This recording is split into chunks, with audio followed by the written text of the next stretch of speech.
Moja, kuwapa salamu za ndugu zenu viongozi na wanachama wa ACT Wazalendo kutoka Tanganyika ambao kwa kweli wanapongeza sana hatua ambazo uongozi wetu umechukua na Wazanzibari wamezifikia.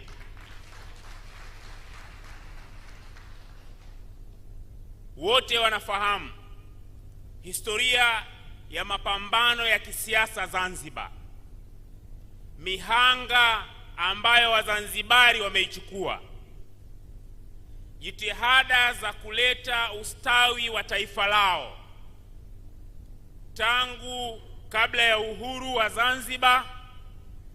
Baada ya mapinduzi tumerudi kwenye mfumo wa vyama vingi mwaka 95, na kwa hakika wengi wanafahamu hali ilivyokuwa mwaka 95, lakini na majanga ya mwaka 2001. Kama wiki 3 zilizopita, aliyekuwa IGP mwaka 2001 alitokwa na maneno ya kifedhuli sana, akijinasibu kwamba yeye ndio IGP katili kuliko wote, lakini kielelezo kikubwa cha ukatili wake ni mauaji aliyowafanyia Wazanzibari mwaka 2001. Hakuona haya kueleza namna ambavyo alifika wakati akawa anaua Wazanzibari wakiwa wako kwenye boti baharini wanakimbia kutafuta usalama. Jeshi ambalo lina wajibu wa kulinda usalama wao likatumia helikopta kuwaua wakiwa baharini, huku akijua kwamba maana yake hata taarifa za vifo vyao havitopatikana. Haya ndio mambo ambayo Wazanzibari waliyapitia. Kwa uongozi wa Maalim Seif Sharif Hamad na sehemu kubwa ya Wazanzibari walifika mwaka 2010, na nyote mnajua heka za kupata serikali ya umoja wa kitaifa.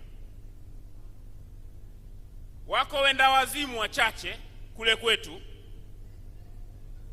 ambao wanajaribu kujiondoa kwenye fahamu, wasijue jitihada za kufika hapo ambazo Wazanzibari walizipitia. Lakini sisi tunajua kwamba wako watu hata walivuka maji na mahela hapa ili ikiwezekana kuwahonga wawakilishi tusifike pale, kana kwamba hatima ya Wazanzibari ibaki kuwa ni mauaji kila baada ya miaka 5. Lakini kwa uongozi wa Maalim Seif na aliyekuwa rais wakati ule Amani Abeid Karume, kwa utashi wa kisiasa na kuwa tayari kuwaleta Wazanzibari pamoja, Wazanzibari walivuka ule mtihani wakapata serikali ya umoja wa kitaifa mwaka 2010. Mmepita kwenye changamoto nyingi, na mwaka 2025 huenda kinachotrigger hisia za baadhi yetu au baadhi ya watu kule Tanganyika ni kile kilichotokea Tanganyika cha mauaji, jambo ambalo ni baya na tumelilaani kwa nguvu zote. Lakini ukweli ni kwamba haya ndio yalikuwa maisha ya Wazanzibari wakati wote wa mfumo wa vyama vingi. Makaburi, ulemavu, kupotelewa ndugu zao, uhasama wa kijamii, kutotengamana katika taifa lenye watu wachache, ambayo watu wanapotengamana maana yake ni ndugu ndio ambao hawasalimiani, watu wa familia moja, watu wa ukoo mmoja, watu wanaonana kila siku. Kwa vyovyote vile, busara inataka viongozi kwenye maeneo hayo wakati wote watafute namna ya kupata suluhisho, na hilo ndilo ambalo Wazanzibari mmelifanya wakati wote. Hongereni sana. Lakini niwapongeze viongozi wetu wote wa ACT Wazalendo, wa matawi, wa majimbo, wa mikoa, wakati wote ambao mjadala na mazungumzo haya yanafanyika. Kama kuna silaha muhimu, hivi karibuni tulikuwa tunashuhudia vita kati ya Marekani, Israeli na Iran. Kuna wakati mnaambiwa kuna mazungumzo, Lakini unakuta katikati ya mazungumzo kuna boti zile za Irani za kupigana majini zinafanya mazoezi. Kuna wananchi wanatoka wanasema si hatutaki hayo mazungumzo, tuko tayari kuendelea kupigana. Haya yote huchangia kwenye mjadala. Na ukiniambia mimi nifananishe hali hiyo na hali ilivyokuwa wakati wa mazungumzo, mikutano ya majimbo ilikuwa inafanyika, mikutano mikuu ya matawi, watu wanafungua matawi, watu wanakutana kwenye mikutano mikuu ya mikoa. Kwa maana Wazanzibari wanaeleza, sisi tunasikiliza viongozi wetu, tuko pamoja, wamoja, hatujakata tamaa, bado tuna uwezo wa kupigania haki yetu, tunasubiri tu maelekezo ya viongozi wetu. Watu ambao wamepita kwenye nyakati ngumu kama za uchaguzi wa mwaka 2025, kuwa na hiyo spirit ni silaha muhimu sana, ambayo pengine imesaidia kwa kiwango kikubwa viongozi wetu walipoingia kwenye mjadala kuwa na backup ya kuheshimika. Na hili ni jambo muhimu na kubwa sana, ambalo ni jambo langu la pili. Na kupongeza viongozi wote wa matawi, viongozi wa majimbo, viongozi kwenye ngazi za wadi, mikoa, na wanachama wote Zanzibar kwa utulivu na umoja waliouonesha kwenye kipindi hiki chote. Lakini la tatu na la mwisho, ndugu zangu, limeelezwa, na bahati nzuri limeelezwa vizuri sana, na naamini leo linao wazungumzaji wake wazuri sana hapa, kwamba hatua tuliyopita ni moja, tunaenda hatua ya pili. Na ndugu yangu kaangu Mansuri ameeleza kwamba sie ni wakweli. Na mwenyekiti wetu alipopata nafasi ya kuzungumza Ikulu siku ile, nilimwambia, kuna wakati nilikuwa naangalia yale mazingira, nasema hivi hakuna mtu anaweza kuzima maiki. Nikasema lakini naamini kwa mazingira haya hayaizimwi. Lakini alieleza ukweli katika lugha ambayo kila mmoja alikuwa anaielewa. Alieleza vipimo vya hatua tulioifikia, kwamba tunao Wazanzibari wema wanaotaka mafanikio haya, na wanaamini viongozi wao wakikutana na wakazungumza watasema ukweli, walichokubaliana watakwenda kukifanyia kazi. Na akaeleza sisi viongozi upande wa ACT Wazalendo tuko tayari kwa haya tuliyokubaliana kuyasimamia na kuhakikisha kwamba yanafikia mwisho, Wazanzibari wanapata ustawi wao. Lakini akawakumbusha na wengine kwamba kuna watu wana wasiwasi. Na ndugu zangu, wasiwasi ni akili, si ndio? Kwa sababu wameona mengi. Juzi jana wakati nazungumza, alikuwa ananioji Hassan, moja kati ya maswali aliniuliza, mnadhani mambo haya mliozungumza na mkakubaliana yatakwenda kufanyiwa kazi? Nikamwambia silaha mbili ni muhimu. Moja ni ukweli na uwepo wa utashi wa kisiasa wa kuyafanyia kazi. Swali lake la pili likawa, unauona huo? Nikamwambia ninaweza kuhakikishia kwa 100% ninauona kwa viongozi wa ACT Wazalendo, na hiyo naweza kuchukua commitment. Lakini wenzetu wana nafasi ya kuthibitisha, na kwa upande wao siwezi kuwasemea. Lakini uungwana, tumekaa, tumekubaliana na tuko tayari kwenda kwenye hizi hatua. Commitment ya upande wetu ni ya 100%, na huo ndio wajibu wetu. Hatutowajibika kwa udhaifu wa watu wengine. Na hivi ndivyo ambavyo mmefanya wakati wote, mmefanya sasa, na viongozi wetu wanatuongoza kufikia mwisho. Ndugu zangu, mimi nawashukuruni sana kwa namna ambavyo mmeshiriki kwa utulivu wakati wote. Na mimi niendelee kuwashukuru viongozi wetu wawili waliotuongoza kwenye jambo hili. Kamati kuu iliacha kwa kamati ya uongozi. Kamati ya uongozi tukasema wanaotuongoza hapa ni mwenyekiti wetu na mwenyekiti wetu mstaafu Babu Duni, na kwa kweli wameifanya kazi hii katika namna ambayo kila mmoja ilimstaajabisha. mwenendo wa mambo mpaka pale tulipofika. Ninaamini wametimiza wajibu wao. Wajibu ulioko mbele yetu ni wa kila mmoja kuthibitisha kwa matendo juu ya yale ambayo tumekubaliana, na wajibu huo ni wetu sote. Mimi naamini sisi tutatimiza wajibu wetu kwa 100%.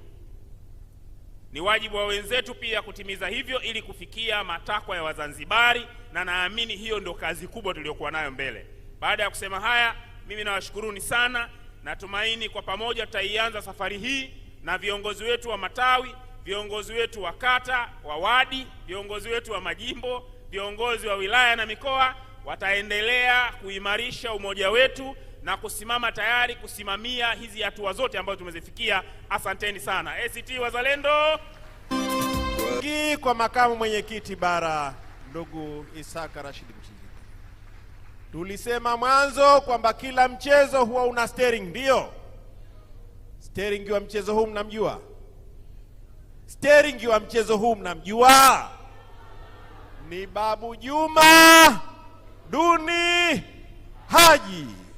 Tunamleta hapa Babu Juma ili naye aje akate mate. Karibu kate.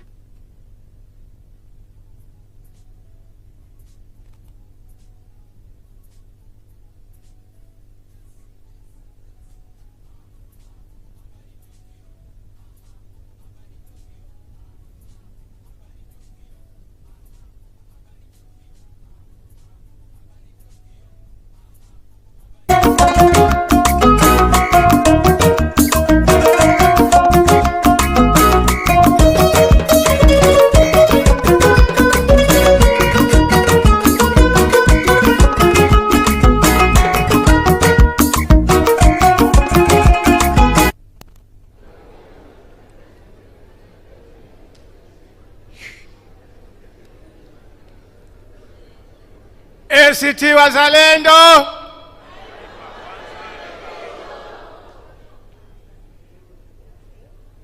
Shusha tanga. Safari. Safari. Asanteni sana. Mheshimiwa Mwenyekiti, Mheshimiwa makamu wawili na viongozi wengine, Assalamu alaikum.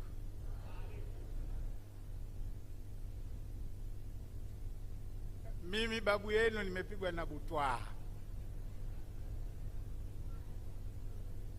maana nimeshukuriwa, nimesifiwa, nimepongezwa. Nasema ndo Babu Duni huyu.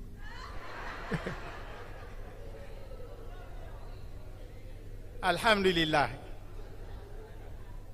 Sasa muda umekwenda na viongozi wamesema wengi. Kasema Babu Mansuri leo kafurahi sana. Amekuja Mheshimiwa Mchinjita juzi namuona na Msaga Mnyika, nikasema kumbe wamo. Sasa mimi nitataka niwape nafasi Mheshimiwa Jussa na hasa mwenyekiti atupe utandu na ukoko. Sasa mimi labda nitapata nafasi mahala pengine, maana huko kichwani mmejaa tele.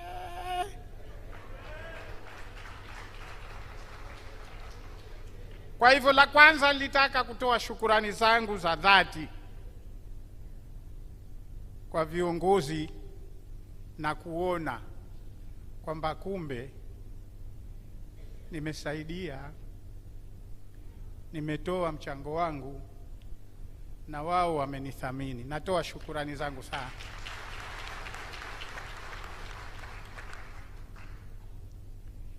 Mwenyekiti juzi alitufafanulia kwa lugha laini kwamba tuko makundi matatu. Wale tunaosema alhamdulillah angalau tumekubaliana kutia saini makaratasi, wenye matumaini kwamba mambo yatakuwa. Mmoja wao Babu Duni.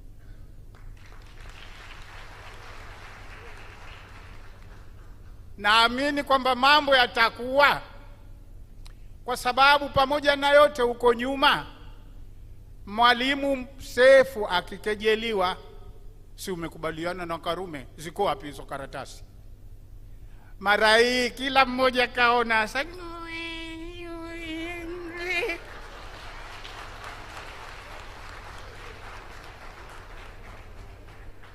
kwa hivyo hoja ya kusema karatasi ziko wapi haipo. Mungu atujalie yawe.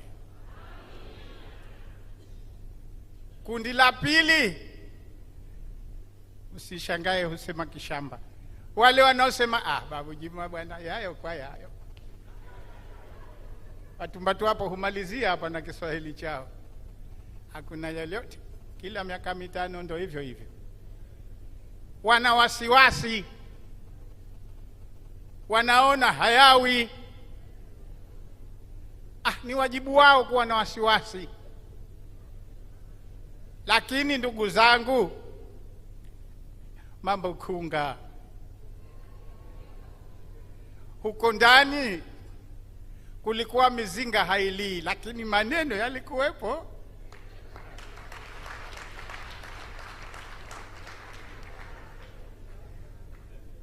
Tulikuwa tukiulizana sote watu wane, hivyo tunajua kwamba Zanzibar kuna tatizo?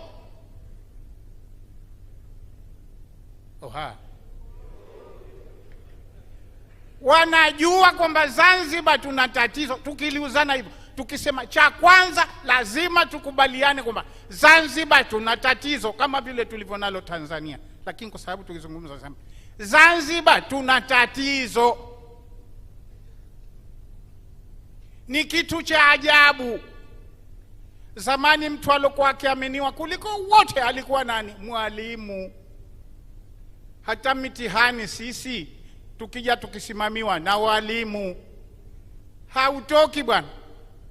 Siri ya haitoki kwa mwalimu. Leo mwalimu ndo anaambiwa piga kura 100. Jamani, si uharibifu huo? Mtoto tunawaambia, itakuwaje mtoto wa shule avikwe sare ya jeshi akapige kura? Mnajua kwamba hilo ni tatizo. Akishapiga kura za wizi, kesho akiiba mtihani, unamlaumu nini? Kesho kutwa unamwambia mkurugenzi anaiba, utamtiaje adabu? Jamii imevurugika ndugu zangu, haipo, vurugu tupu. Sasa kina Babu Duni na Babu Othmani, hatuwezi kukubali jamii yetu kuvurugwa kwa makusudi.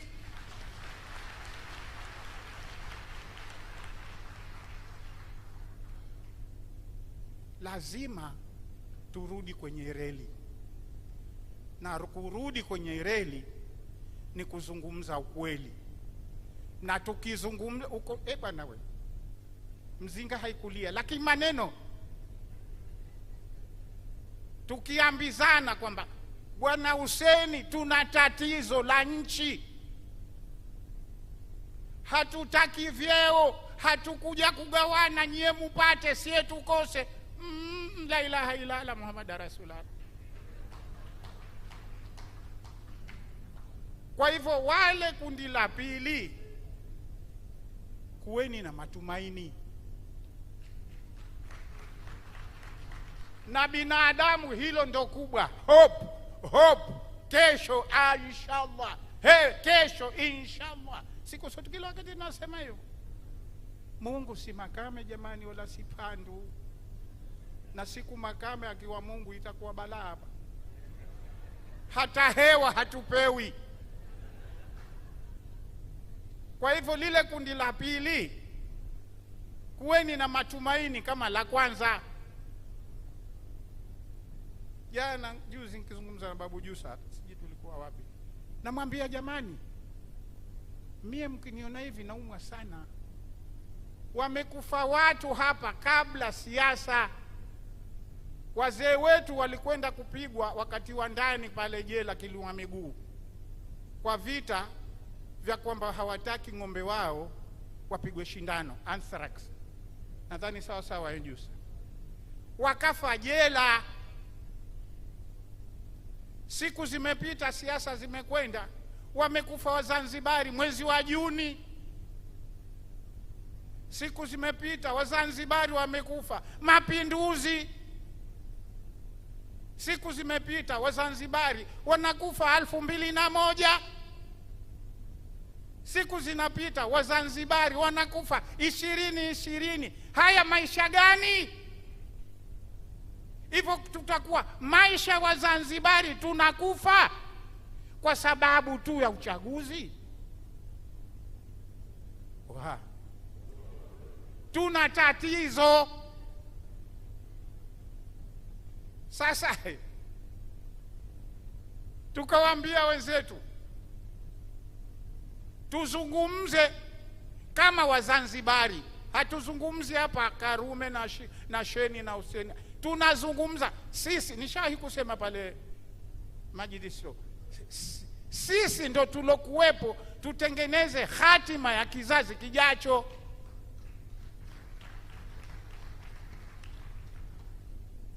Nyinyi mmeshakataa kwamba kufa basi, na Mungu atajalia 20-30 hatutokufa tena. Kwa hivyo ninachoomba kukuhakikishieni, tuwe na matumaini. Mkataba huu una ratiba ya kutekelezwa. Atakuja Mheshimiwa Hussein Uthmani ataeleza. Baada, kwanza nikwambieni, tamko lilikuja ili viongozi waje mbele ya wananchi waseme sisi tunaahidi tutafanya. Si wamekuja pale zamani, ilikuwa wanakuja au wanatia makaratasi tunatawanyika. Kwa hivyo wamejikamiti kwamba watafanya, na wakufanya ni wao. Baada ya pale kuna hatua ya pili, nayo ina muda imewekwa. Kwa baada ya kitendo hichi cha tamko kinafuata hiki, baada ya hiki kinafuata hiki, baada ya hiki yaani taratibu.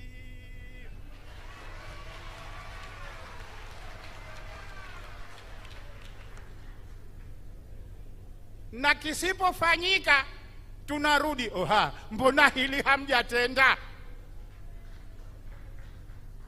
Kwa hivyo matumaini ya kutekeleza muafaka huu ni mkubwa zaidi kuliko ile mengine ambayo mtu anakaa aamue atakavyo. Na hili ni letu. Maisha yetu ni magumu. Watu wanahitaji kupata hatima ya kutafuta mkate, sio kugombana. Tuwe na matumaini. Kundi la pili.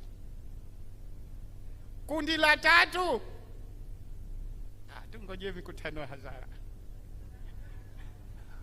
Kundi la tatu hawajitambui. Washazoea kushoshovia. Lakini nao ni watoto wa wakwezi na wakulima. Hajatoka Mwarabu hapa kina Kalimso au kina Salim Biwani. Hilo kundi la tatu hakuna Mwarabu mule. Wengine wa shamba kazi yao kula mashelisheli tu. Si hatukubali. Wewe nani hukubali?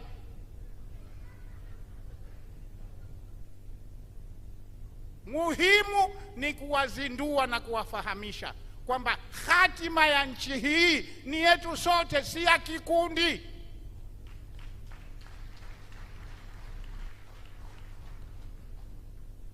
Litafahamu bwana. kundi la tatu litafahamu bwana. Babu Karume katufahamu, mimi na Babu Uthmani. Dr. Sheni anasema na Baba Mazurui hapa yupo. Baba Mazurui alinong'ona pale na Mheshimiwa Sheni, anasema vijana wale bardi wanaweka hoja, wana argue, tunatikisha kichwa wazee. Okay. Okay. Oh.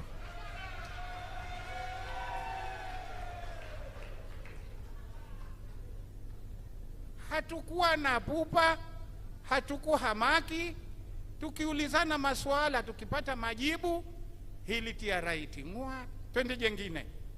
Tunajadili, inakwenda inarudi, inakwenda inarudi.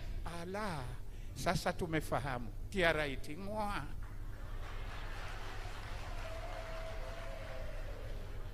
Mpaka tukafika stage yakaisha. Vikao viwili kama mtavyoelezwa tukafanya Ikulu mbele ya Sheikh Hussein.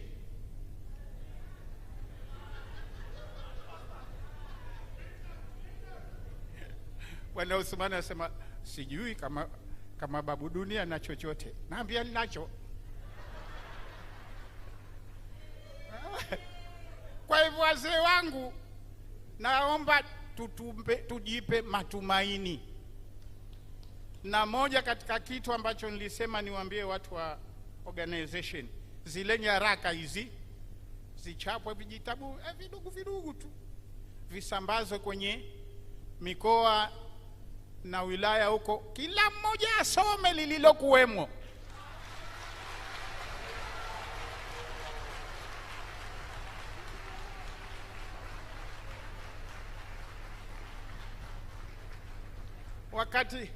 Wakati wa siasa za Mao Zedong ilikuwa mpaka wa Zanzibar kila mmoja na kijitabu mfukoni cha Mao.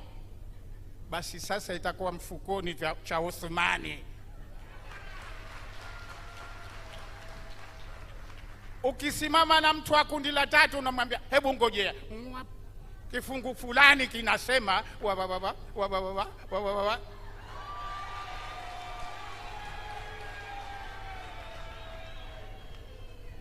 Muzijue, mufahamu kilichoamuliwa na nini kimekusudiwa. Sisi tunapigana vita vya akili, si vya fujo. Na hawa wanaofanya fujo, ndugu zangu, nimpishe Bwana Jusa aje naye. Hawa wanaofanya fujo wanasahau kwamba mwisho wa fujo ni hasara. Hakuna duniani, nilishampa kijitabu Bwana Uthmani hicho, kwamba dunia ni uwanja wa fujo, lakini hakuna hata kiongozi mmoja wa dikteta alofanikiwa kwa fujo. Anatoka kwa nguvu za wananchi, na wananchi wa Zanzibar wataposhiba maudhi hawataogopa kufa.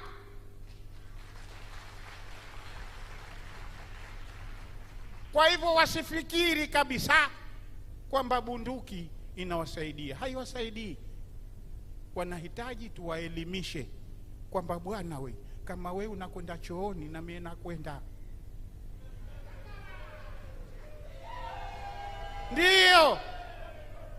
Kama we unatamani ubwabwa kwa kuku, mijapo kwa dagala, tonge kwa tonge. Maisha ya kamasikini ni yetu sote, lakini hatuna sababu Wazanzibari kuwa masikini. Kwa hayo machache, ndugu zangu, naomba nimpishe Mheshimiwa. Ndugu mwenyekiti wa chama chetu ACT Wazalendo Taifa, Mheshimiwa Othman Masoud Othman, mwenyekiti mstaafu wa chama chetu Mheshimiwa Babu Juma Duni Haji, makamu mwenyekiti mwenzangu upande wa Tanganyika Mheshimiwa Ishaka Mchinjita, manaibu katibu wakuu, mwanasheria mkuu wa chama Mama Zainab, mpigeni makofi Mama Zainab, wajumbe wa kamati kuu na halmashauri kuu, viongozi wetu wa mikoa, majimbo na matawi, assalamu alaikum. Nianze kwa kumshukuru Mwenyezi Mungu Subhanahu wa Ta'ala, ambaye siku ya leo katuamsha tukiwa hai na wazima, na tukaweza kufika hapa tukiwa na furaha kama zinavyoonekana katika ukumbi. Tunasema alhamdulillahi rabbil alamin. Tunamshukuru Mwenyezi Mungu pia kwa yote aliyotupitisha na kwa kuwapa viongozi wetu hikma na busara mpaka tukaifika hatua hii. Alhamdulillah. Sala na salamu za Mola wetu karimu zende kwa wake hashimu mtume wetu Muhammad sallallahu alaihi wa alihi wasallam. Ndugu zangu, maneno yashamalizwa. Walionitangulia wameyamaliza yote. Nadhani sasa hamu yenu ni kusikia kile ambacho kimekubaliwa baina ya vyama vyetu, na hiyo kazi itakuja kufanywa na Mheshimiwa Othman Masoud Othman. Mimi langu moja kubwa kwa niaba yenu, na mimi niungane na waliotangulia kumshukuru kwa dhati Mwenyezi Mungu kwa kutupa kiongozi kama Othman Masoud Othman. Mengi yamezungumzwa hapa na kaelezwa kwa sifa anazostahiki, lakini moja kubwa ni rahisi kulisahau kwa sababu tumelipita. Tarehe 28 na 29 Oktoba, Tanganyika, ndugu zetu kina Mchenjita na Esther walipitia mazito, lakini wengi hatujui kwamba yalipangwa mazito zaidi kwa hapa Zanzibar. Wengi hamjui, na hamjui kwa sababu viongozi wenu tuliamua kuyaweka vifuani, lakini tulikuwa tunayajua yote. Na nikwambieni, tumevuka salama. Mwingine yoyote asijivike sifa hii. Tumevuka salama kwa sababu ya Mheshimiwa Othman Masoud Othman. Natumia neno kwa sababu, maana amani analeta Mwenyezi Mungu mwenyewe, lakini Mwenyezi Mungu kakadiria kila jambo lina sababu. Asijisifu yoyote kwamba labda tumevuka salama kwa sababu yake. Tumemsaidia wasaidizi wake, lakini mwisho dhima ile ni yake. Hata tungemshauri vipi, angesema sitaki mnavyonishauri, leo tungekuwa tunazungumza mazungumzo mengine. Lakini alhamdulillah tumevuka salama. Ndugu zangu, paliandaliwa janga kubwa sana, kubwa sana, lakini alhamdulillah tumevuka salama. Na hili nataka nilitumia jukwaa hili kwa sababu leo tuko sote hapa kwa upande wa Unguja, viongozi tuambizane. Mara nyingine yanapotokezea machungu, na ndo kawaida ya binadamu, hasira zinapanda, unasema liwalo na liwe, na wako walikuwa wakituona hivyo. Mimi niko makao makuu pale office kuu Vuga, ile siku ya wizi wa mapema tarehe 28,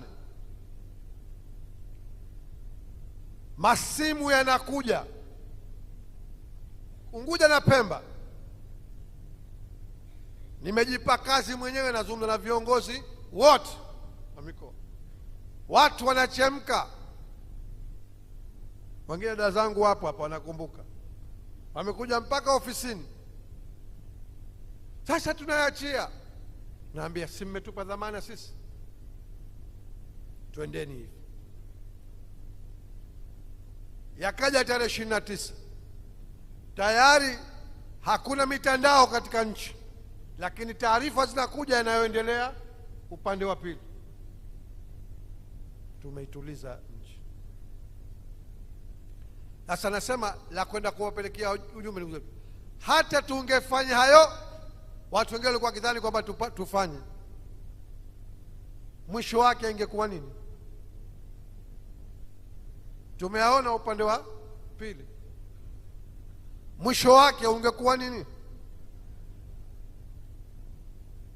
Hata damu ingemwagika, mwisho wake mtarudi kwenye meza tu. Na hata hao wanaojitia makeke yote na ukali wa kututukana sisi ACT, jana Mchinjita kawajibu, tuko hapa hapa, tuko hapa hapa, mtakuja kutukumbuka. Wataruka wende wakizunguka, mwisho watakwenda kwenye meza. Kwa hivyo anachosema Mheshimiwa Othman alibeba dhima hili, na sisi tukimsaidia tumevusha nchi salama. Hili kubwa la kumshukuru Mwenyezi Mungu kutupa kiongozi akaweza kutizama kwamba maslahi ya watu ni makubwa zaidi kuliko jambo jingine lolote. Kwa hivyo katika hilo pia tunakushukuru sana Maulana Mheshimiwa Othman Masoud Othman. Mwenyezi Mungu akuzidishie hekima na busara, uendelee kutuongoza. Mimi nimekuwa nikiamini na naamini kwa dhati kwamba safari aliyoianza Maalim na wenzake, malengo ya Maalim, mimi naamini Mwenyezi Mungu kamwandikia aje yatimize Mheshimiwa Othman Masoud Othman. Na nilikuwa nawaambia jana tulipokuwa na viongozi, hili mnaweza kuliona labda dogo, lakini mimi naamini ile kiu kuu ya Wazanzibari ambayo ni kuona nchi yetu inarejesha hadhi na mamlaka yake itakwenda kutimia kupitia mkono wa Mheshimiwa Othman Masoud Othman inshallah. Hilo la kwanza. La pili, babu kasema, lakini leo babu kaamua mengine kameza. Alipoyataja makundi matatu akalitaja kundi la tatu. Mimi hili kupitia jukwaa hili nataka kuwapelekea salamu. Kwanza, wasifikiri hatuwajui. Mwenyekiti alitoa lugha, bahati mbaya siku ile hakuitumia, lakini alisema wanajijua, tunawajua, wanajuana.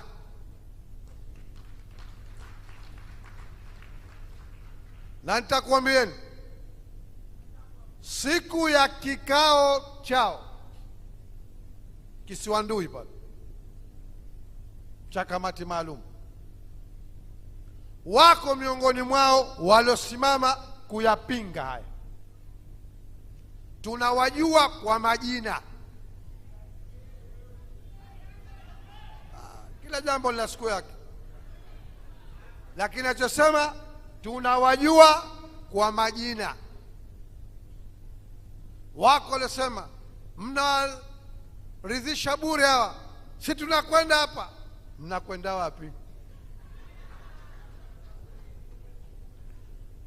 Lakini yuko mmoja yeye katika kuwa ati ndo anawatuliza, akaambia msishughulishwe, msishughulishwe, kwani si tumewaengaenga miezi 8 hii, tumevuta miezi 8 imekatika mazungumzo, na akitoka huku nje humtafuta Mheshimiwa Othman akajifanyia muumini mkubwa haya. Lakini tunakuhakikisheni tutawavutavuta tena hivi hivi, na miaka 5 itakwisha kama ilivyokwisha iliyopita. Wajumbe wao, sisi tunajua kwamba yale hayakuwa maneno yake, na tunajua akimwakilisha nani, lakini ujumbe wangu, makamu mwenyekiti mwenye dhamana ya siasa za chama chetu Unguja na Pemba, tunawaambia sisi ni wastaarabu sana, waungwana sana, lakini sisi si mabwege.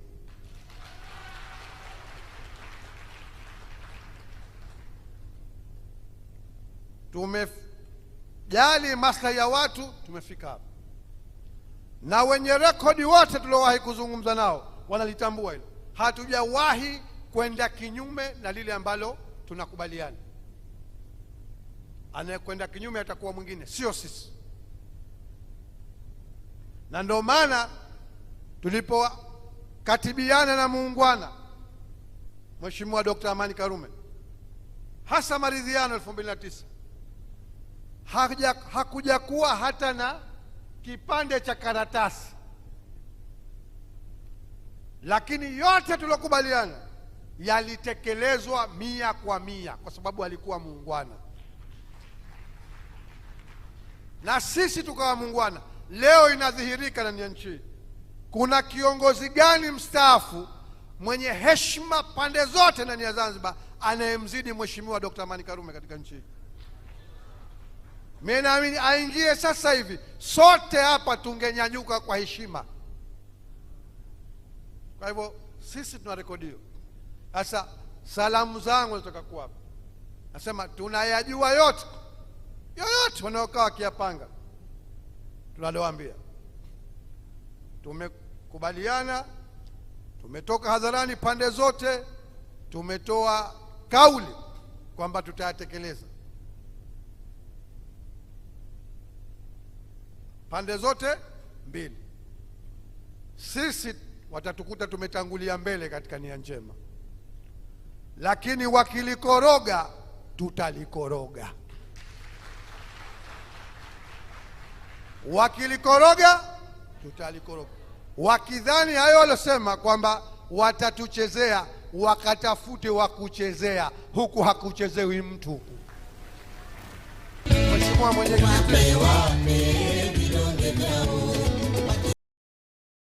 na katika hili tuwaombee pia wenzetu waliotangulia mbele ya haki wakiwa kwenye harakati.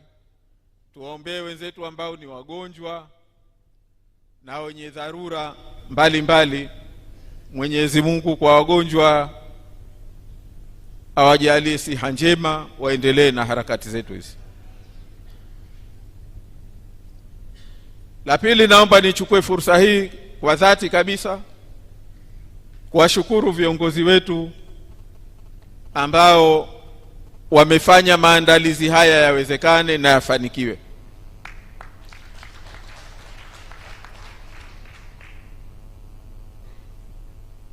Kwa hakika wamefanya kazi kubwa sana. Mpaka jana mchana bado tunatafuta wapi pa kufanyia mkutano huu, na wakafuatilia kwa makini tukapata ukumbi huu.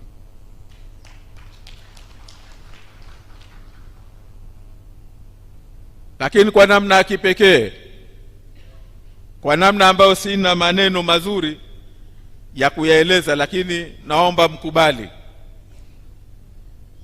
shukurani zangu za dhati kwenu nyote. Muda ambao tumepeana taarifa na mahudhurio haya inahitaji mtu asiyekuwa na tafakuri tu. Inataka mtu ambaye hana maono, haoni wala hasikii, kutokuona kwamba huu ni sana. Hapa mmeeleza kwamba kwenye hili hatubanduki. Kwenye lunch yetu sisi tutaendelea kusimama mpaka kieleweke, au sio jamani? Huo ndio ujumbe wetu. Mimi nawashukuru sana kwa hilo, kwa sababu hili ndio linalotupa nguvu sisi ambao mnatutuma kazi hizi. Ndugu viongozi na sote tuliohudhuria,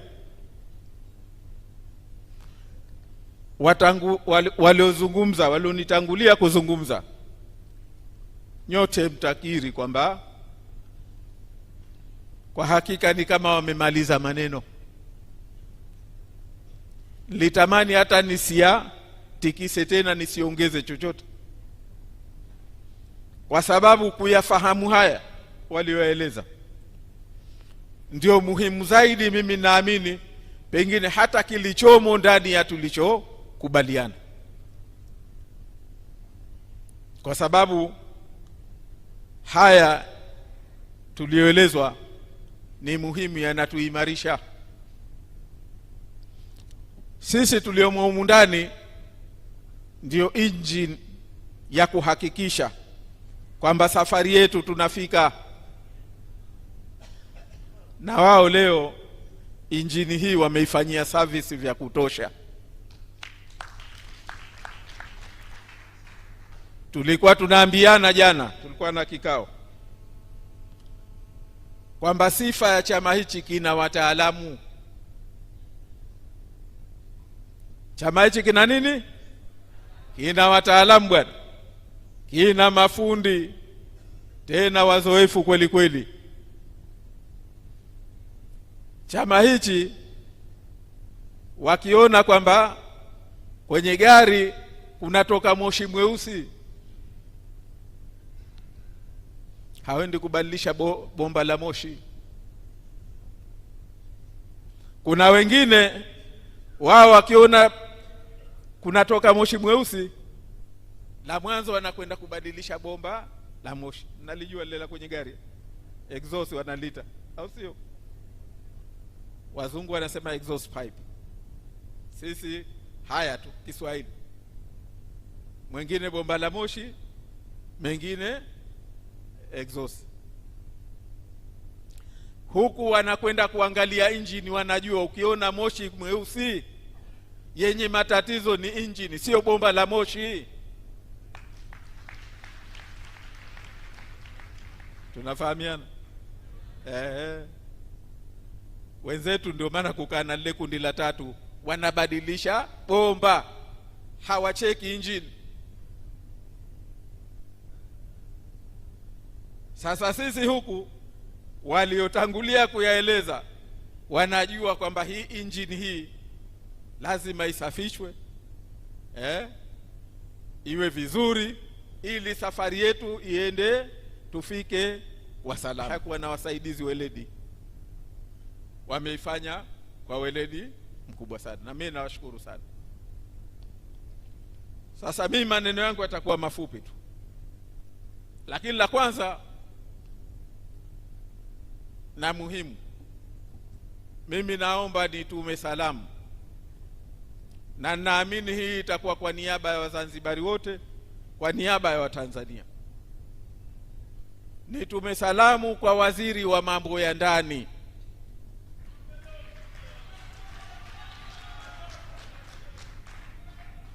ambaye amefanya leo tufanye mkutano huu katika ukumbi huu bila sababu, kwa visingizio. Sisi tunachomwambia waziri wa mambo ya ndani, na tunachomuuliza, fujo anaiogopa, ni sawa, au sivyo? Lakini anaogopa mpaka amani pia anaiogopa. Na mtu ajabu kawa, si ndio? vurugu, fujo, kuiogopa ni sawa, lakini unaogopaje amani? Unatafuta nini? Unachotaka nini? Maana anayefanya vurugu unamuogopa, unamdhibiti. Watu watakuelewa. Huyu anayetengeneza amani pia naye unamdhibiti. Hili linatuambia kitu kimoja tu, na naomba hili walichukulie viongozi wote na wenye dhamana katika nchi hii. Nchi hii tusiiendeshe kwa kubahatisha.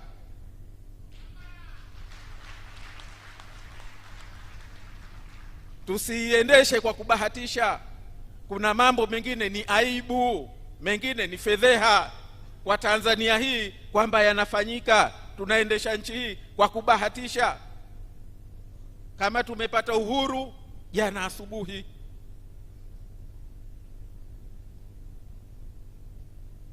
kwa sababu inashangaza, dunia nzima inafahamu kwamba bunge ni kikao cha wananchi kuichunga serikali yao. Serikali iende ikajibu ndani ya bunge. Unachokizungumza ndani ya bunge ni proceeding, ni majadiliano ya bunge. Ama kuna hoja imeletwa, ama kuna taarifa inatakiwa itolewe. Jamani wenye bunge, si ndivyo? Ile si ofisi ya serikali, si kijiwe cha serikali. Sasa leo waziri wa mambo ya ndani kenda kulifanya bunge kijiwe cha serikali, ofisi ya serikali, anatoa maagizo ya serikali ndani ya bunge. Umepata kusikia wapi je?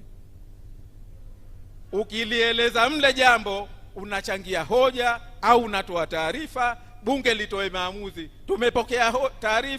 Tumepokea taarifa, wanaunga mkono, wanaosema ndio, au sivyo jamani? Si mnafuatilia?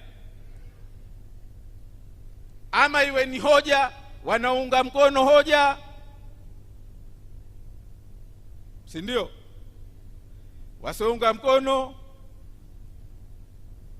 spika anasemaje? Wanaunga mkono wameshinda. Hiyo ndio mwenendo wa ndani ya bunge.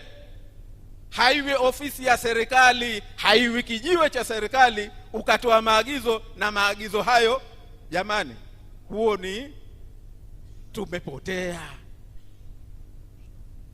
ni fedheha, ni aibu.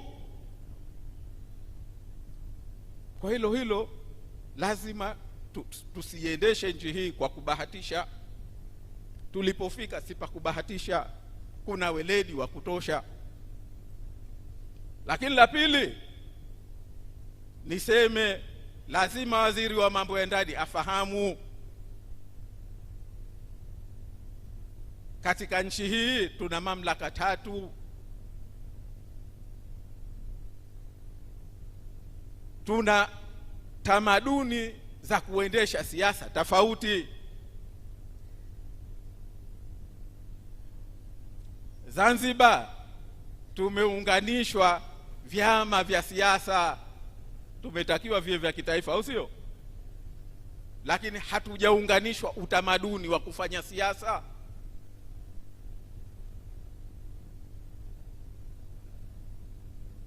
Sijui tunafahamiana? Huku Zanzibar kuna utamaduni wake wa kufanya siasa. Zanzibar kuna utamaduni wake wa kusimamia sharia za nchi. Kama umepewa dhamana usimamie pande zote, simamia pande zote, kila mmoja kwa stahiki yake, kila mmoja kwa mazingira yake. Usituchanganyie mambo. Hii si sawa. Unatengeneza tatizo pasipokuwa na tatizo. Hasa uko kwenye tatizo, utaliweza hilo tatizo? hapana tatizo, unatengeneza tatizo. Nilikuwa namuonesha babu hapa, naambia kuna karatasi hapa nimeitoa kwenye kitabu cha sheria za Zanzibar kilichochapishwa 1922. Leo miaka 104, kitabu kile mimi ninacho pale nyumbani cha sheria za Zanzibar. Humu inatuonesha kwamba tokea 1899 babu ananiambia na mimi huwa naheshimu hekima zake, huwa anaona mbali. Anasema nirudie 1899, sio 1900 jamani, 1899. Mna sheria humu inaitwa police regulations, inaitwa police regulations. Mna sheria humu ya tokea 1905 inaitwa vagrancy, sheria ya kuwadhibiti vibaka, wazururaji. Tokea hebu itazame Zanzibar 1905 tayari kuna sheria ya kudhibiti vibaka. Nchi hii ina sheria ya kuzuia ukatili kwa wanyama tokea 1919. Inakwambia kwamba kuna ustaarabu wake, si wageni wa uendeshaji wa serikali, si wageni wa siasa, si wageni wa udhibiti wa sheria za nchi. Usituchanganyie mambo.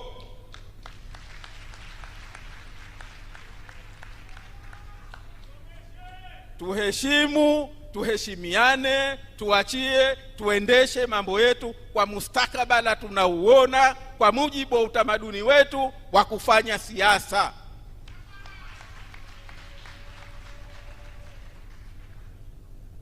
Jamani, zimefika zijafika? Nasema haya kwa sababu sisi jamani, mpaka tumefika hapa. Wao walitengeneza tatizo Oktoba 28 na 29. Una polisi anamlinda mwizi, anamuona, eti leo ndo kawa mlinzi wa amani.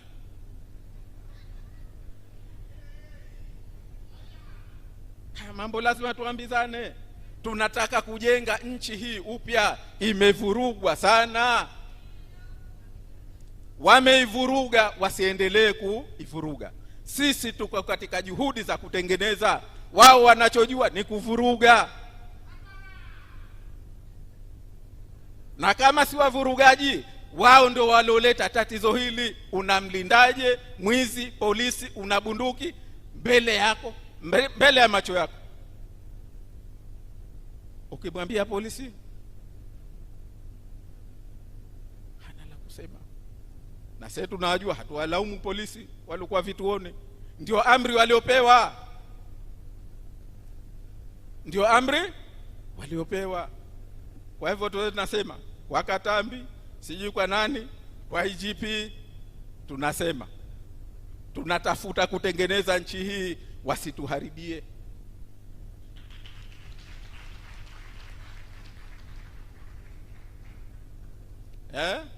Tunatafuta kutengeneza, tumo katika kujenga. Wao wameshindwa kujenga, wao kazi yao kuharibu. Watu wachie, tutengeneze nchi yetu.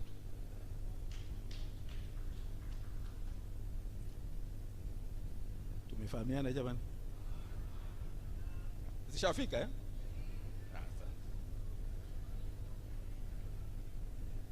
La pili, ndugu zangu, nimeambiwa hapa nieleze yale tuliokubaliana.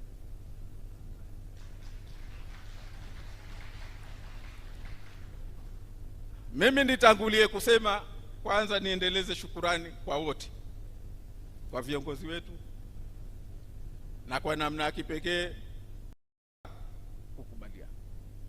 Waone nia kwetu, waone tumeridhika nayo, waone kwamba kweli tumekusudia, tuna nia njema, tuna dhamira njema ya kutoa uongozi katika kuyasimamia haya.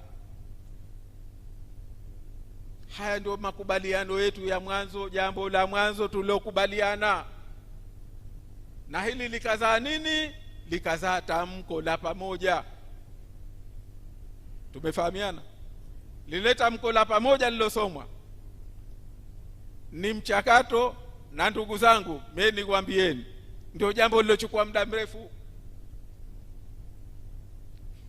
Mmefahamiana? Nyinyi ndio mtatia irabu. Kwa nini lilichukua muda mrefu? Lakini sisi tusema hatuwezi kwenda mbele, lazima wananchi tuwarejeshe imani, waone, tuwaambie. Mtu kwenda kinyume na kauli yake, hilo yeye na Mungu wake. Maana si mageni, yapo. Mungu kayateremshia sura nzima, aya 11 Suratul Munafiqun, sura 63 katika Qur'an.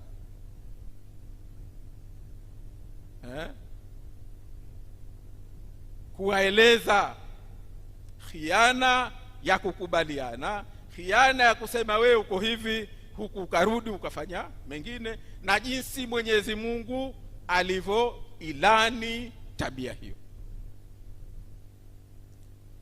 Kwa hivyo ndugu zangu, tamko la pamoja lilizaliwa na makubaliano haya, kurejesha imani kwa wananchi, kuwajengea imani. Tumewavunja moyo, tumewakatisha tamaa. Tumeelewana? La pili, tukasema kikwazo chetu kikubwa katika nchi yetu ni ule mkataba baina ya wananchi na serikali yao. Ule mkataba baina ya wananchi na serikali yao una shida, unayohitaji zirekebishwe. Unaujua mkataba wa wananchi na serikali yao? Naam, katiba. Naam, tuiangalie tena katiba yetu, maana katiba yetu imetengeneza mambo mengi ya ajabu. Imetengeneza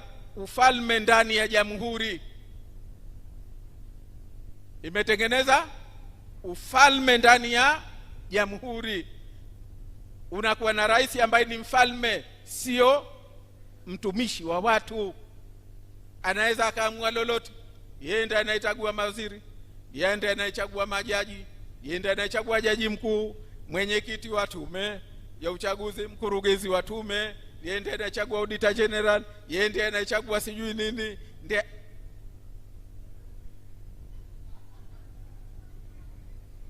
Sasa huyo mtumishi wa watu au huyo mfalme wa watu? Hakuna udhibiti uliowekwa kumdhibiti, hafifu. Sasa nasema huu si utaratibu, hatuwezi kwenda kwa huu. Hata mtafute mufti yoyote yule ukamweke, baada ya miezi miwili utaambiwa naye naiba. Na tusijidanganye ndugu zangu, tuingie sisi ACT Wazalendo kwa mfumo, ni binadamu. Sisi ni binadamu. Utakuwa na mtu unamwamini, lakini tutaingia sisi huku, tutakwenda kuyafanya kama hayo yanayofanyika ambao watu wanachukia. Ndio Mwenyezi Mungu hulka alizotuumba nazo.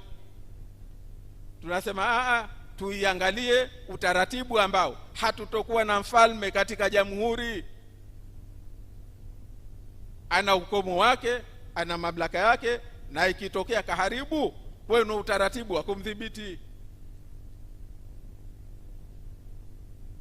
Kuna vyombo vimepewa mamlaka lakini havina udhibiti, havidhibitiwi. Watu wanafanya wanavyotaka. Leo ukipewa nafasi ndogo nchi hii, wewe ni mfalme. Yeyote aliyokupa ufalme ule akawa anafaidika na ujahili wako, atakuendelea kukuweka. Hakuna njia wewe ya kukuondoa. Kwa hivyo unatengeneza jopo, unatengeneza kundi la majangili ndani ya serikali, ndani ya nchi. Hasa haya sio lazima. Kuna kitu kunaitwa uwajibikaji uwepo. Kwa watu wazungu wanasema checks and balance, kila mmoja kumchunga mwenzake, ndio nchi inavyokwenda. Kwa hivyo hili lazima tulitazame. Sasa hiyo maana yake nini? Uchaguzi wa 2025 ulitia maji maziwani. Ulikuwa wa ajabu, maana hata ulikuwa hujui hawa watu wanataka nini. Kama ni ushindi, si mshaandika matokeo yenu? Na sisi tulikuwa tunajua. Fomu zishajazwa, matokeo mshajazwa. Mkisikia kituko, jana pia kuna mtu ananiambia, kuna sijui jimbo gani alinitajia akanambia kituko, idadi ya walioandikishwa na idadi ya waliopiga kura sawa sawa. Haikuharibika, hata mmoja hakutokea kwamba hakwenda kupiga kura.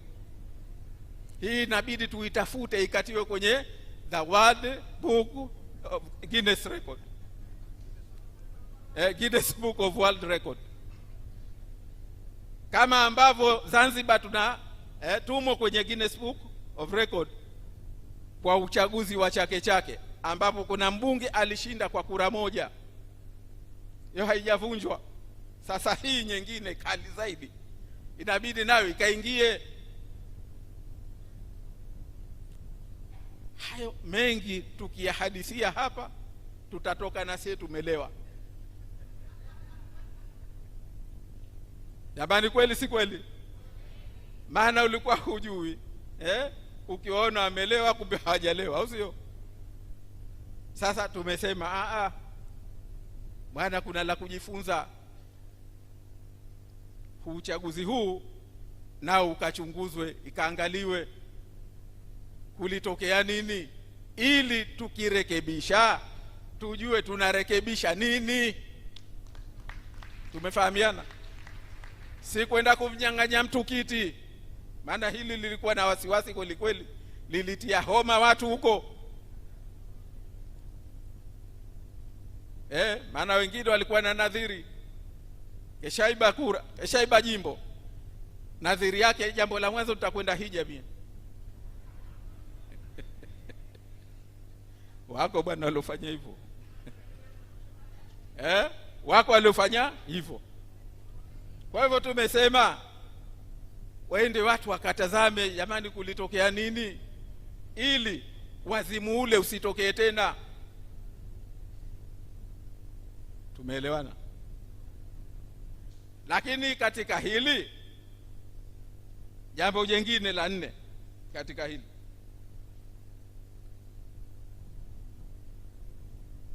ni kufanya mageuzi makubwa ya tume, secretariat na mfumo mzima wa uchaguzi.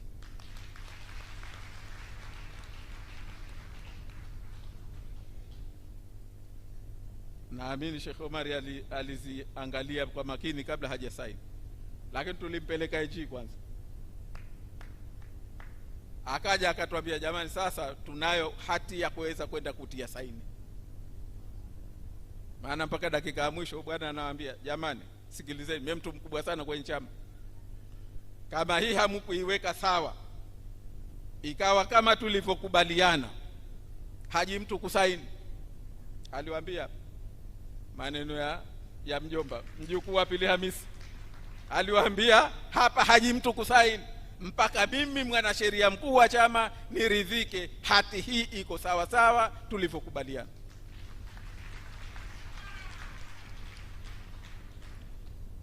Kwa hivyo tumesema jambo la 4 ni kufanya mageuzi makubwa katika chombo cha wenyewe cha uchaguzi pamoja na mfumo wenyewe wa uendeshaji uchaguzi.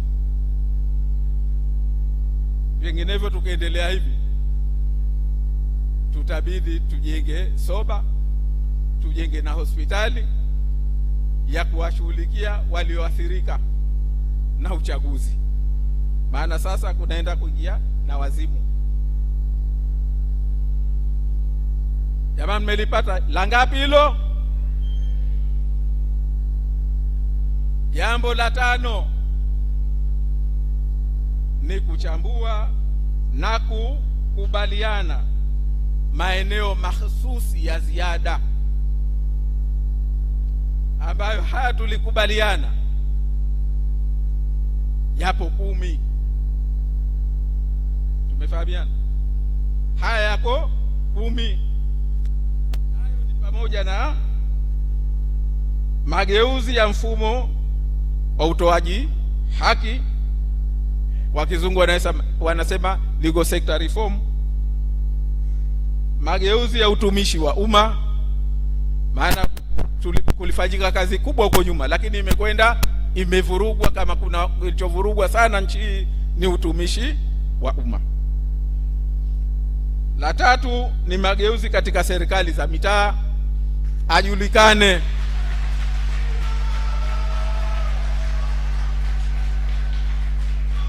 ajulikane mwenye nchi katika ngazi ya chini. Katiba yetu imeagiza wananchi washiriki katika kuendesha nchi yao kwa njia ya moja kwa moja kupitia serikali za mitaa. Diwani ndio mwenye nchi kule chini, na hili siku zote tunasema kwamba nchi hii wameigeuza mpaka imekuwa aibu kwamba chini ya serikali za mitaa kuna serikali kuu kwa kupitia sheha. Sheha huyu amekuwa kama janaina, kula dhambi janaina, dhambi zote zake yeye.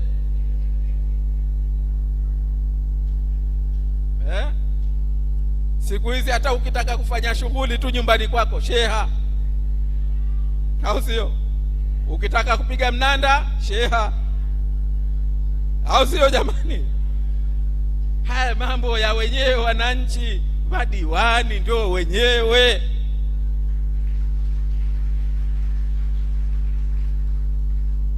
Tumefahamiana? Tupo vizuri?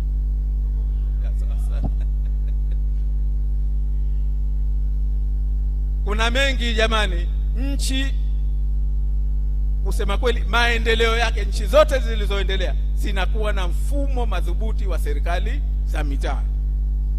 Sisi kuanzia kule chini ndo kunaanza rushwa, kunaanza ufisadi kuanzia chini, kwenye mizizi kuna ufisadi. Tunataka huo uondoke, ndio nchi hii itasimama.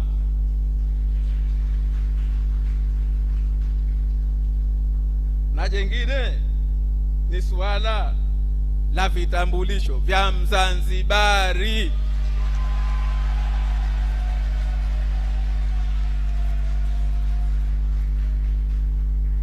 Katiba yetu ndio ilivyoagiza kuwe na kitambulisho cha Mzanzibari, sio Mzanzibari mkazi.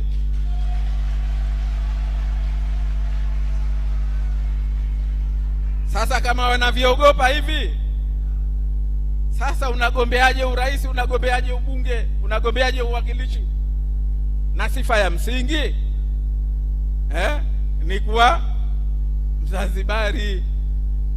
Leo hajulikani nani Mzanzibari, na mbwanyote Mzanzibari mkazi. Na wengine wanasema wewe ukishakuwa Mzanzibari mkazi, ukishakuwa na kitambulisho, waziri hivyo huyo kasoma bwana, tegemeo. Anasema ukishakuwa na kitambulisho, kama kwamba kama huna kitambulisho wewe siye. Ukenda ukimuuliza hivi, baba anayo ile hati ya ndoa aliyomuoa mama, sasa wewe nani? Tumefahamiana sio?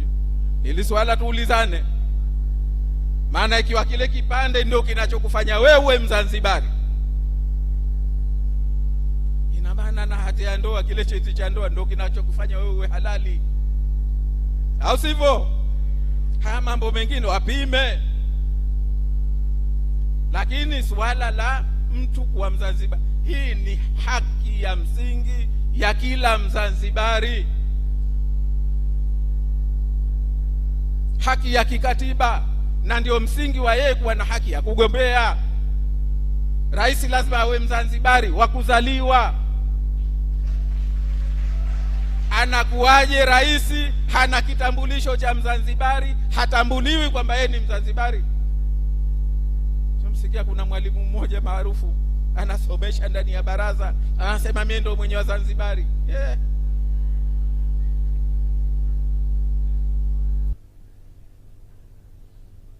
Kuna mmoja miaka ile ya 90 mwaka 2000 nadhani, tulikuwa tunafanya semina hizi za uchaguzi, maandalizi ya uchaguzi. Wewe utafikiria Zanzibar ilizaliwa kwao kwenye ukoo wao, naye ndo anatembea nao mfukoni kama ni mali ya familia yake, kama wengine wote siwo. Nikamwambia, lakini hebu nenda kwenye gazeti rasmi la serikali la mwaka 61, mbona naona mzee wako ndio aliomba uraia kwa mara ya kwanza?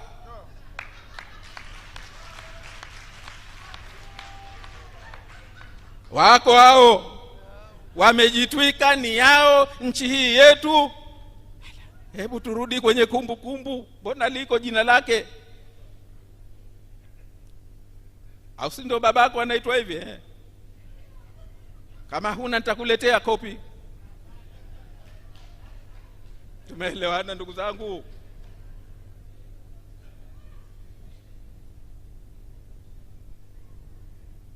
Jambo la 5, maeneo mahususi ya mageuzi ya uchaguzi, ikiwemo suala la kura ya mapema na mfumo ule wa kupiga kura na daftari la kupiga kura. Tumefahamiana? Naenda haraka, muda umeshakuwa mkubwa. Eneo la 6, uwepo wa tume ya maridhiano, isiwe kila siku kwa wakaitana wanasiasa. Wenzetu wana chombo, hata Kenya wanacho, wanaita National Cohesion Commission. Wanapoona jambo linaelekea kuharibika, wanasema hapa parekebishwe.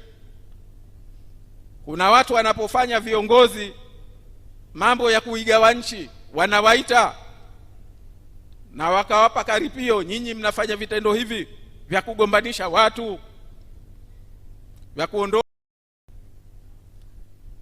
Maana yake vyombo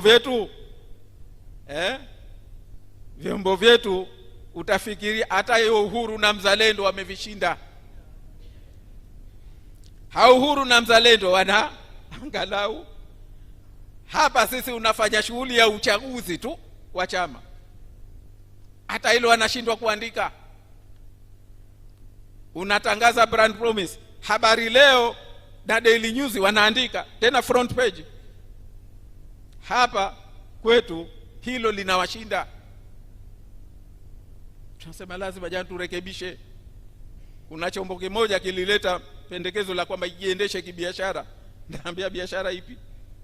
Mtaiweza nyie?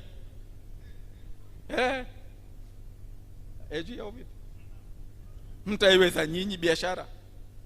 Biashara soko lenu ndio hili.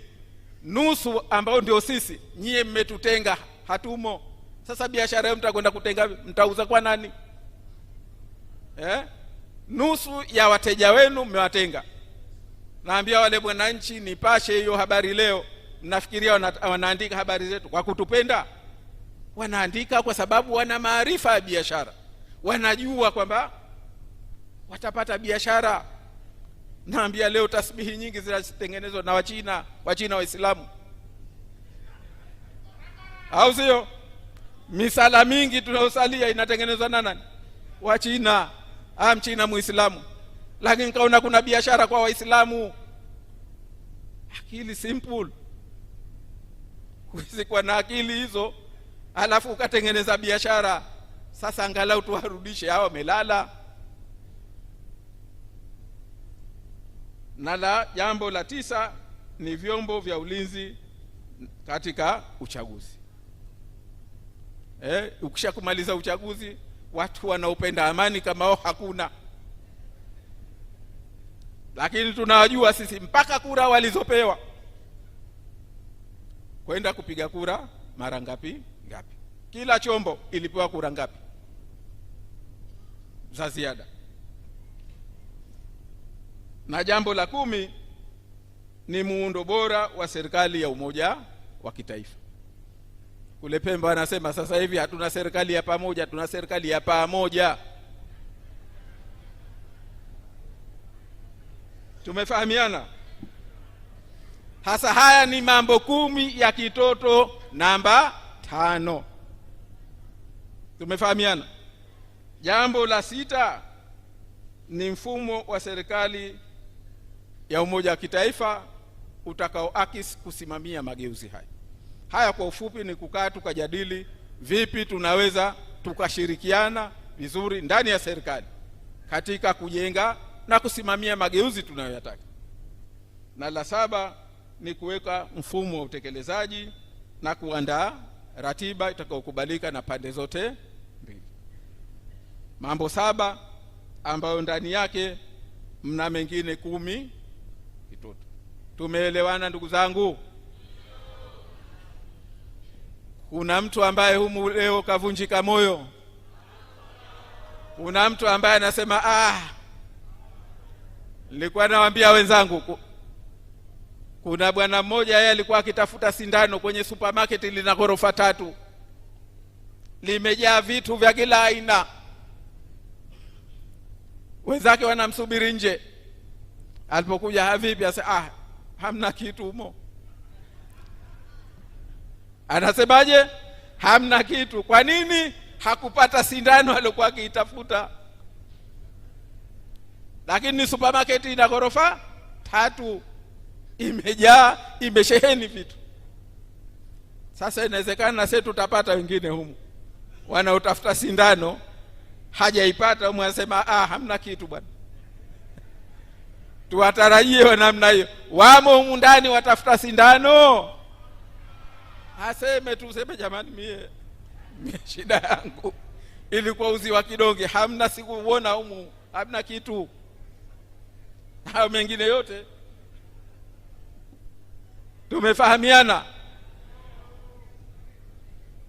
Nimalizie, maana kazi niliopewa leo ni hiyo. Mimi nimalizie kwa mambo ya haraka haraka, mambo 3 ndugu zangu. La kwanza niseme, ndugu zangu, tumefika hapa, tumefahamiana. Iwaambie kwamba haya si mambo rahisi kwa aliyezoea, alokuwa hakuyazoea, alokuwa hayataki. Na kwenye nukta nyingine nitawaambia yaliyoko. Kwa hivyo sasa kwanza tujue hilo, kwamba kuna wenzetu wengine wameumia sana na haya, yanawaumiza sana, wanasononeka kweli kweli, wanaulizana ilikuwaje. Kwa hivyo sisi tujijue kwamba tumeyatafuta haya kwa sababu sisi tunaitafuta Zanzibar. Hatuitafuti Zanzibar ya leo, tunaitafuta Zanzibar ambayo ina mustakabala mwema. Hiyo ndio ilikuwa ahadi yetu, na hiyo ndio tunaisimamia mpaka leo, na ndio tutakaoendelea kuisimamia. Kama kuna mwenzetu ana lake analolitafuta kwenye mchakato huu, hilo litakuwa lake, lakini letu ni hilo. Tumewaahidi Wazanzibari tutaendelea kuwasimamia maslahi yao. Nchi hii jamani, si ya kuwa tulivyo. Nilikuwa nawaambia, na siku zote natoa mfano huu, sijaangalia bajeti ya mwaka huu ya Mauritius, lakini iliyopita Mauritius walikuwa na bajeti ya dola bilioni 5.8. dola bilioni 5.8, na katika hizo dola bilioni 4.9 wanakusanya wenyewe, ni mapato yao. Pato la kila mwananchi kwao per capita GDP ni dola 1013 kwa mwaka. Zanzibar ni dola 1300 kama inafika. Wametupita mara 10. Kisiwa kidogo kuliko sisi, watu kidogo kuliko sisi, wako huko vichochoroni. Zanzibar, bajeti yetu yote, mapato yetu ni dola bilioni 1.1 kwa bajeti hii iliyopita, bilioni 1.2. Wenzetu bilioni 4.9 wanakopa hizo zilizobakia kidogo, chini ya 10%. Kwa nini sisi tuko hapa? Ni kwa sababu tumeacha fursa. Sisi tulipaswa tuwe mara 10 mbele yao wao, sio wao wawe mara 10 mbele, lakini ni kwa sababu tunaiendesha, tumeivuruga nchi hii, tumeifikisha hapa ilipo. Lazima ndugu zangu tuikwamue. Hiyo ndio dhamira ACT, na hiyo ndio viongozi wanaoyasimamia.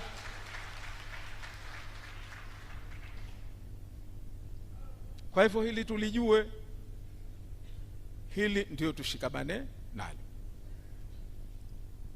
Lakini jambo la pili, na hili mimi naomba jamani, ndugu zangu, mnisikilize vizuri.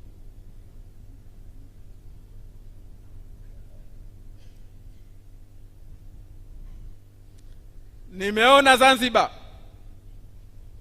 kumekuwa na unyonge wa watu kudai haki za nchi yao.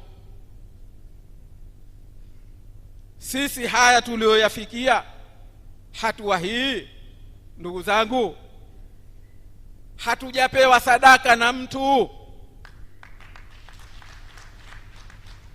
wala hatujapendelewa. Msione tena mkaenda nayo kwa woga. Sisi hatuendi nayo kwa woga. Haya ni haki ya nchi hii na haki ya watu wa nchi hii kudai yaliyo mema, kudai nchi yao iendeshwe kwa ustaarabu, kudai maendeleo ya kweli katika nchi yao, kudai kusiwe na ufisadi, kudai kuwe na uwajibikaji. Hiyo ni haki yako mwananchi. Usiende ukasema manake hapa sasa tutakuja kuvuruga maridhiano. Maridhiano ni ya kutafuta Zanzibar njema ya kweli. Hii si ya kufunga mtu mdomo, si mtu ya kufunika kombe. Tumefahamiana? Maana wengine wanaweza kutoka humu wakasema na wao wanataka tuamini hivyo. Watapita huko wengine, kundi la tatu, wakiwaaminisha nyie bwana msifahamu, mnamsikia huyo. Tutayaendea kwa heshima.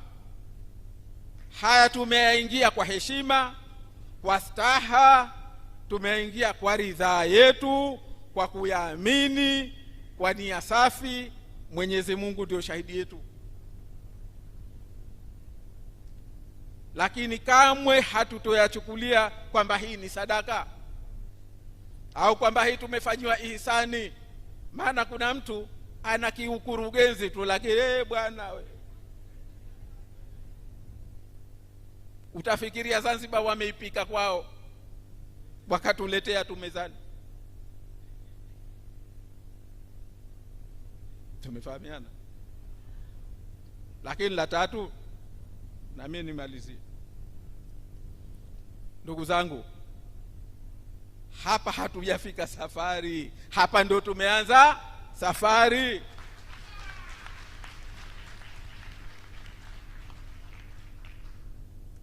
Tunakokwenda kuchungu zaidi kuliko tulikotoka. Lazima tusimame kitu kimoja, lazima tusimame tukiwa wamoja, lazima tusimame tukiwa pamoja kwa umadhubuti, kwa malengo. Hii ni siasa mpya, hii ni siasa yenye malengo. Kama kuna mtu anasema alhamdulillah, mimi nasema sema bismillah. Alhamdulillah sema, ndio ilivyo kumshukuru Mwenyezi Mungu, lakini sema bismillah tena imalize yote. Tunakokwenda sasa ndo tunakwenda kuanza safari.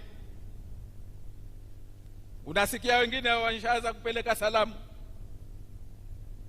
kwenye utekelezaji. Mpaka tumefika hapa sisi, tumekuwa waungwana. Kuna mambo mengi tuliyoyadai, ndugu zangu. Wazee wetu wale tuwashukuru sana, tuwashukuru sana. Wametuongoza kwa hekima, kwa busara. Wengine mlikuwa na wasiwasi, mkatuambia maneno mengine, kwambia sisi tunajua mtu yeyote ambaye ana akili timamu, mtu yoyote mwenye hekima, mtu yoyote mwenye kuijua nchi hii anajua kwamba hili tunalotafuta ni jambo jema, na tunaamini kwamba ataliunga mkono. Muhimu tumpe hoja. Hata haya mengine ilibidi tujenge hoja. La katiba mpya wenzetu walisema tuiunganishe na Tanzania bara, tukajenga hoja. Tuiunganishe na ya muungano, tukajenga hoja. Kwa nini kuwe na tume ya uchunguzi? Tulijenga hoja, na ilikuwa ndio jambo gumu kusema kweli kulifahamu, lakini likafahamika kwa sababu watu wanaona kweli.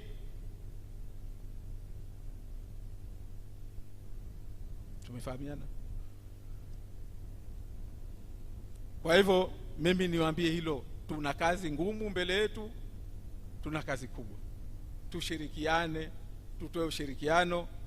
Na mimi niwaambie adui yetu kwenye hii si CCM, na hili ndo ninalotaka nimalizie la mwisho kabisa. Adui yetu kwenye hili, ndugu zangu, si kila CCM. Mimi nasema wala si CCM. CCM siku hizi maskini tulimekuwa tambara. Wanaocheza mjificho CCM. Alokuwa kakimbizwa huko CCM. Lakini tatizo letu kundi la tatu.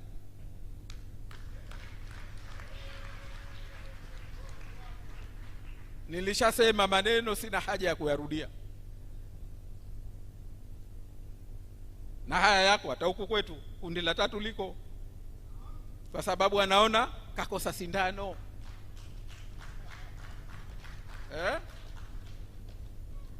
Kuna watu wamekosa sindano. Kwa hivyo yote hii haina maana. Lakini kubwa zaidi tunalijua liko wapi. Tena wengine watoto wadogo. Haya leo sema kweli Bakamo, siku ile juzi nilisema wengine wanaweza wakaitafsiri vibaya, maana itakuwa kama lugha ya mipasho. Lakini ukweli unabaki kwamba tunawajua, wananchi wanawajua.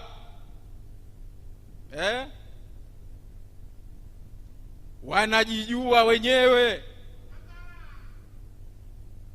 Ukiwatilia ubani kidogo tu, kelele bwana, mtindo mmoja, buhuri kidogo tu, wengine buhuri nyumba ya jirani, tayari huku tayari kelele kishapandisha. Asubiri hata ubani utiwe mle mwake. Akipita tu hapo njia. Kuna watu sijui naambiwa sijui na pepo gani sijui yule, akikuta tu umepika ugali hapo hapo anapandisha ugali wa muhogo. Shasahau sijui pepo gani sijui rubamba sijui nini. Sasa na hawa uzuri, kwa sababu wamelewa. Hawa ni kwa maslahi yao, maslahi binafsi. Bwana, kuna watu wanaiba nchi hii na hawaulizwi. Wanaona hapa sisi likija machimbo haya wanasema kichaka kinakwenda kutiwa moto, hatukubali. Hata hawana aibu wengine. Lakini hawa, mimi ninachosema uzuri wao, hawa maneno mengi, hawana lolote. Na mimi niwaombe viongozi wa wenzetu wa Chama cha Mapinduzi, viongozi wa nchi hii, Dr. Mwinyi, Dr. Samia, niwaombe hawa wanaweza kuwadhibiti, sio kwa ngumi, kwa kofi tu.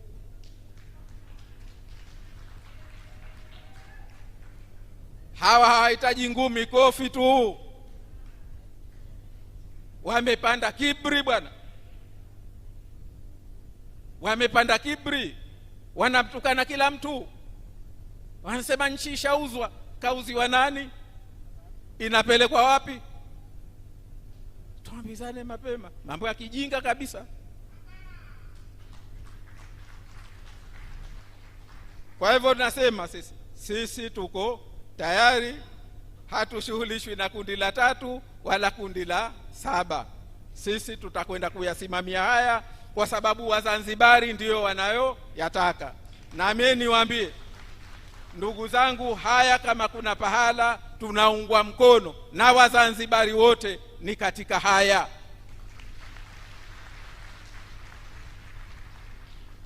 Wenyewe tuwe mstari wa mbele, tuendelee kuchukua uongozi katika hili, na ninasema tumeanza safari. Tutakapokwama tutakuja kwenu, nyie ndio wenye jambo lenu. Tumeelewana katika hayo. Kuna kitu sijakieleza, nakumbushwa hapa, hasa kifatacho nini.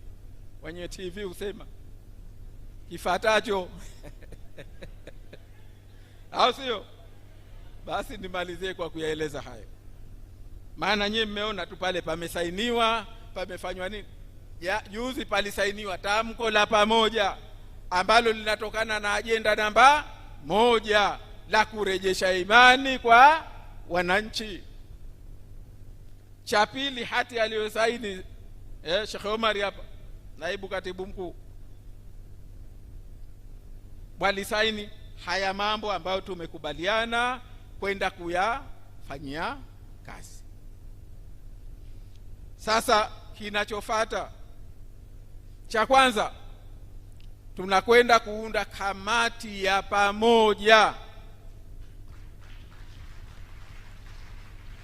Humu tumesema kwa mfano kutakuwa na mchakato wa katiba mpya, lakini je, itasimamiwa vipi? Itaendeshwa vipi? Utaratibu upi? Tutumie mfumo wa Warioba au tutumie mfumo gani? Au wananchi washirikishwe vipi? Waelimishwe vipi? Humu hatujafikia huko, hatukueleza ile upana na upeo wa hili na namna ya kulifanyia kazi. Tumefahamiana jamani? Tumefahamiana? Maana tusingetoka pale Ikulu tukasema kesho tunaanza mchakato wa katiba mpya. Lazima tupate watu waende akatuambie basi mchakato huu utengenezwe namna hii, usimamiwe hivi. Tumefahamiana? Hiyo kamati ya pamoja itakayotoa wajumbe kutoka kwetu na kwao ndio itakwenda kufanya kazi hiyo kwenye ndani ya ratiba, ndani ya muda maalumu tuliokubaliana. Tumefahamiana? Haya yote haya watakwenda kuyachambua, watuletee, jamani, hili lifanywe hivi, hili lisimamiwe hivi, hili utaratibu wake uweje, hili na lianze lini, limalizike lini. Tumefahamiana? Kwa hivyo hiyo itakuwa nini? Kamati ya pamoja ndio itafanya kazi hiyo. Baada ya hapo sisi ndio tutakaa tujadiliane tunaingia ndani kwa mguu gani. Ndio hapo tutatafuta siku ya akdi na siku ya kuingia ndani. Ndio tulivyokubaliana. Hatua nyingine itakuwa ni hiyo, kuzungumza na kukubaliana namna ya kukamilisha uundwaji wa serikali ya pamoja hii iliyopo, kwa sababu sasa hivi kutatungwa sharia utapelekwa mswada baraza la wakilishi wa kuja kuunda tume ya utekelezaji. Ili hatutaki lisimamiwe na vikao. Hii tu kamati ya pamoja ikisha kukamilisha kazi yake kwamba jamani, haya ndio yakatekelezwe na akatekelezwe kwa utaratibu huu, kutakuwa na chombo cha kisheria kilichoundwa na sheria kitakachokwenda kuyasimamia, na chombo hichi kitakuwa cha pamoja. Tumefahamiana? Ndio tulio kubaliana. Hicho ndio kifuatacho. Sasa uko mbele ngazi nyingine mtaziona kila tutakavyopanda, lakini hapo ndipo tulipo. Ndugu zangu, kipindi hichi niwaombe sana viongozi, niwaombe wanachama, niwaombe wapenzi wetu, washabiki wetu wanayotakia mema nchi hii, niwaombe sana. Kipindi hichi ni kipindi yatatokea mengi, na wavurugaji itakuwa ndio silaha yao kuchokoza watu. Tusichokozeke, hili tuliendee kwa staha, kwa heshima inayostahiki, kwa uvumilivu ambao unaendana na safari hii, na kwa hekima zinazostahiki. Tumefahamiana jamani? Tuko tayari kwa hili? Tuko pamoja? Tunaunga mkono haya? Hebu tuyenywe mikono nione. Kuna yote mwenye wasiwasi, mwenye shida na haya? Tuko pamoja? Mimi nawashukuru, asanteni sana. Sote tusimame.